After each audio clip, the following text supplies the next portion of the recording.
สวัสดีครับแอบคำครับ จากวัยเรียนที่ตามหาความรักจากหนังสือนิยายเล่นแล้วเธอก็เจอสวยไหมคะจ๊กน่ากลัวมากโอ้ยนี่หน้าเธอละโอ้ยตายแล้วยิ้มสยามนะตัวเองแล้ววันเวลามันก็เปลี่ยนไปแม่นี่ตายย่อย วันเองกินแต่เหล้าแกพี่คิด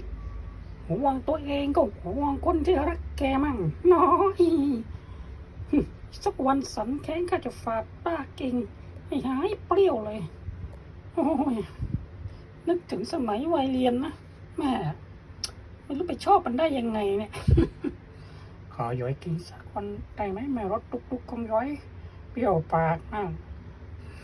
เดี๋ยวจะโดนส้นตีนฟาดปากเลยถ้ายังไม่หยุดกินอีกโถ